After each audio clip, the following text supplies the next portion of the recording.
Hey guys, we're back on figures this week. This time we're looking at one of Hasegawa's latest released resin figures in their 1/12 scale Catgirl. Let's open her on up and take a look. Now, big thing I'm wondering with this one is how are they handling the issues we've seen repeatedly in terms of their quality control.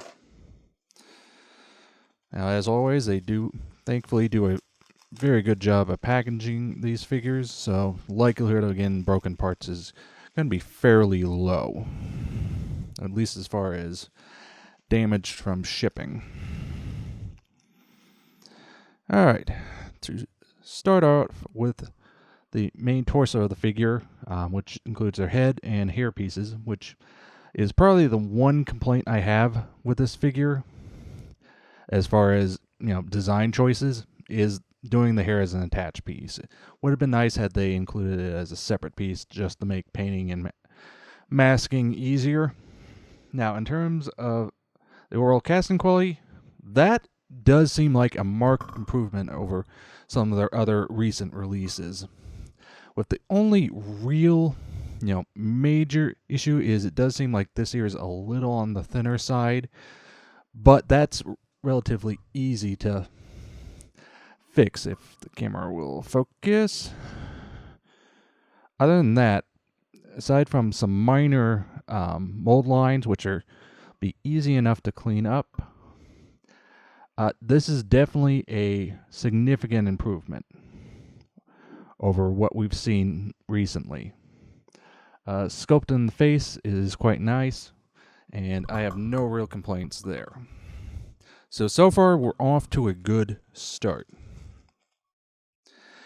Now, continuing on to her legs, again, definitely a marked improvement, as we don't have the big issue we've had of the mold lines being quite severe and or almost seeming borderline the mold slipping.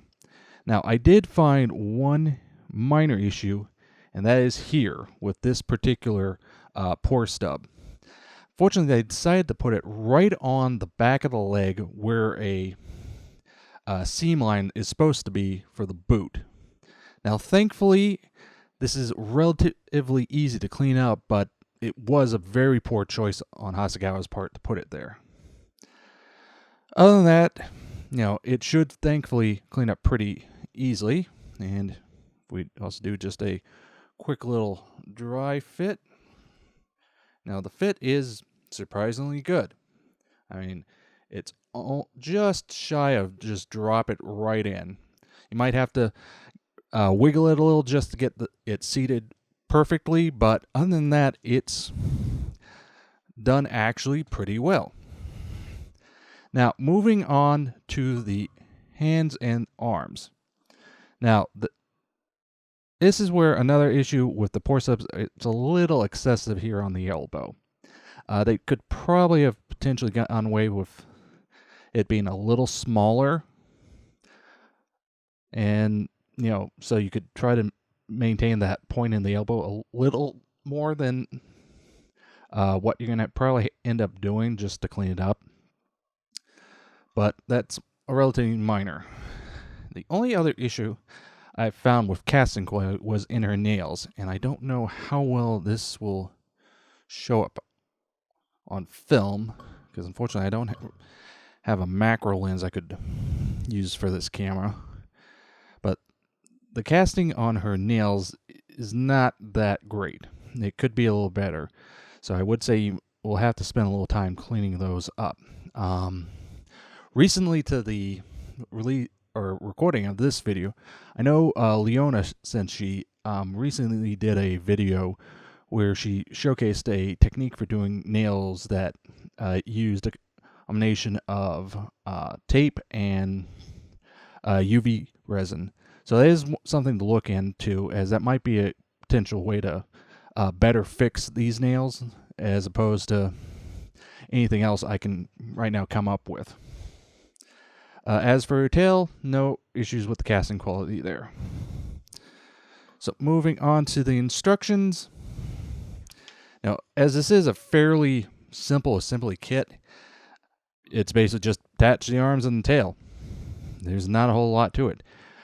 Only area you're going to probably run into some trouble is the amount of masking you have to do around the face so as you to paint the hair. But other than that, it's a very basic, very straightforward kit. So give me a second to get the parts back in the box, and then I'll give my closing thoughts. So, in closing, I do think this kit is a marked improvement over some of the ones we've looked at recently.